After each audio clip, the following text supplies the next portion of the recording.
Hey folks, this is Jack. If you're like me, the COVID pandemic drove a spike through the heart of your ongoing face-to-face D&D game. I mean, this is understandable given that for just over 3 years we're all stuck inside practicing safe distancing and trying desperately to not catch a deadly virus. But, unless your gaming table is 18 feet wide and 90 feet long, you just can't do a face-to-face game under such conditions. Some of us managed to keep our games going by moving it online, and as a result, we as players have seen dozens of virtual tabletops spring up out of nowhere, all intended to facilitate the online gaming experience. Most of them are very similar to all the others. They supply character sheets, game systems, game tokens, and so on, which is good, but they're generally horrible when it comes to helping a player, or the DM for that matter, visualize the internal environment through which the player moves and controls their character. Flat maps populated by flat disk tokens get the job done, but it lacks a certain flair, that certain, excitement that only using 3D miniatures on a battle map brings to the game. With that said, I wanted to talk about the RPG engine. I was asked to do a quick review by one of the development team who just so happens to also be a good friend of mine. Naturally, I said, yeah, sure, I'll take a look and I'll give you my thoughts in video form. So here it is, my review of the RPG engine. The RPG engine is a virtual tabletop that is dedicated to bringing online players the full experience, not just of the role-playing a character, but maneuvering the character's virtual miniature around an actual map. The first thing I should point out about this before I go on too much longer is this program is technically still in its beta form. Or, I don't know, given how many releases it's had, maybe it's Gamma or even Epsilon. Anyway, the point is, it is not the final version right now. This is important because while making this review, I literally had to stop and rewrite massive parts of what I was going to say due to the fact that the developers were continually releasing updates while I was in the process.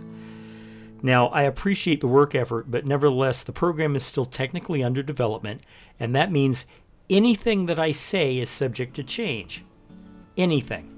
I mean, for all I know, there will be an update the day after I publish this review that takes care of half of the problems that I saw with the program. So you're warned. These are my opinions, and they're on the latest release as of the publication of this video, and are not a review of the final RPG engine as it will appear once it's complete.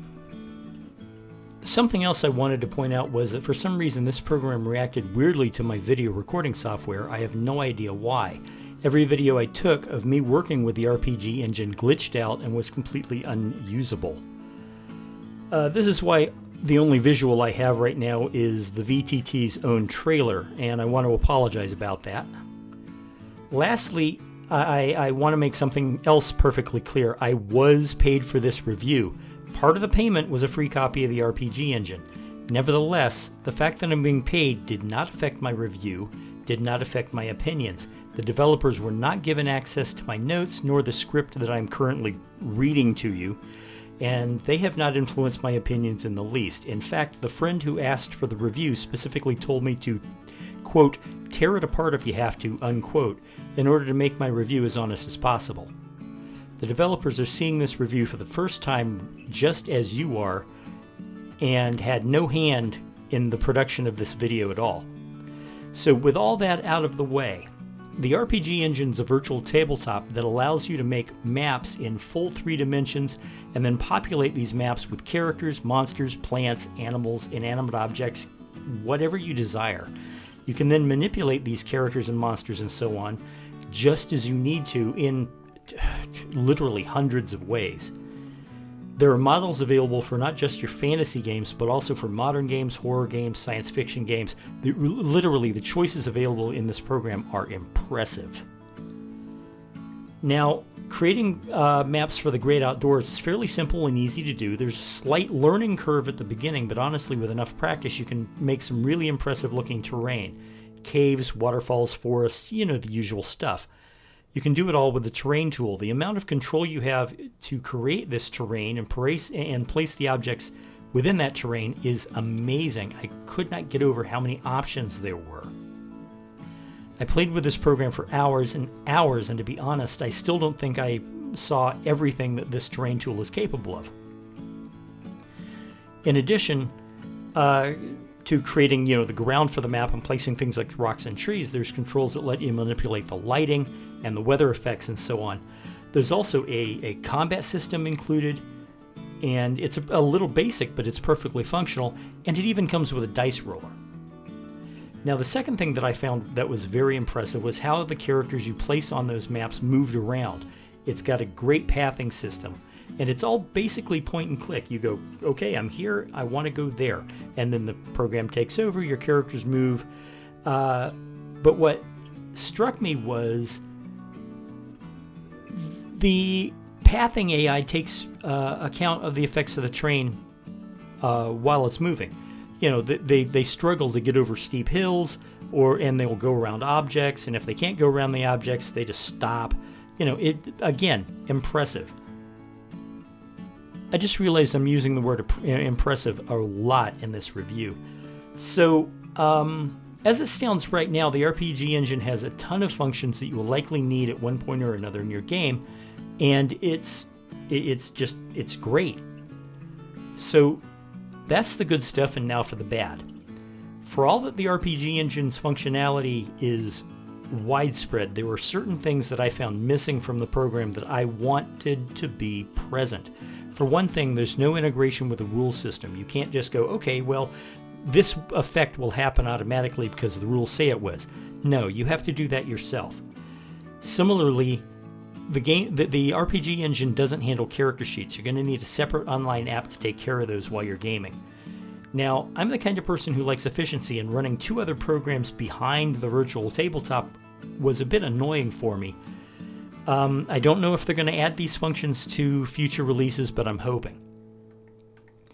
Now, for all that I am enthused about the program's ability to make beautiful and functional outdoor maps, trying to make indoor maps, for example, a dungeon for your Dungeons & Dragons campaign, is literally torture. And yes, I am using the words literally torture on purpose. I never once succeeded in making a decent dungeon map within the time frame, the same sort of time frame as I was making outdoor maps. It got so bad that at one point I started griping at my computer screen, and I eventually rage quit. Didn't come back to keep working with the RPG engine for a good 3 days after that. It was just so frustrating. Now, there's a chance that I just didn't understand how to make that part of the map making work, but it's not how it felt. It felt like this was an issue that might be addressed in future versions, but in the most recent release, it's a problem. The learning curve for making indoor maps is steeper for making outdoor maps. Speaking of the learning curve, this program has a lot of hotkeys, and it is literally impossible to remember them all. I had to keep a separate list of them in my notes because, in addition to there being dozens and dozens of them, there were no comprehensive lists of them that I could find. Now, I did find lists that included smaller groups of them, but there was no great master index of all the hotkeys. Now, it could be that I just missed it, but given how long I searched for it, I somehow don't think I did. Practice is going to be important with this program. There are a lot of options. Not everybody's going to remember where to find everything. At one point while making a map, I spent over half an hour trying to remember where I could find campfires. I'm sure that future versions will make this a lot easier, but for right now, you're going to want to be patient while using this app. Excuse me. I also have to admit that I was a bit thrown off by the low poly art style, at least at first. I eventually got used to it, but before I did, I couldn't help but make Minecraft comparisons to the blocky props and the characters. Now, this might be a bit of an exaggeration, but it gives you the idea of what I'm talking about. Now, I do understand that the reasoning behind this art style is to make the entire program more functional and less demanding on your computer's abilities. But given how clear and high-res some of the other VTTs are out there, it came as a bit of a surprise. With all that said, we come down to the final question. Would I recommend the RPG engine to my friends? Honestly? Yeah, I would. It's easy to use than a lot of the other VTTs out there. It's less demanding on your computer. It has a lot more options to bring to the table. Now, it's hardly perfect as it stands now, but and as I noted, there are problems. Some of those problems cause me a lot of frustration. But remember, this program is still under development. I'm sure that the problems I mentioned will be fixed by the time that the RPG engine goes into full release. In fact, I think that's going to be my final recommendation. The RPG engine is a pretty good virtual tabletop with the potential to be a great virtual tabletop, but I don't think that the potential will be met until final release. After it's been published, and after its eventually full functionality is present, that's the time to buy this program. If you want to test it, go ahead.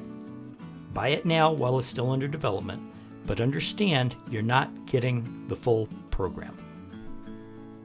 Thanks for listening, guys. I'll talk to you later. Bye-bye.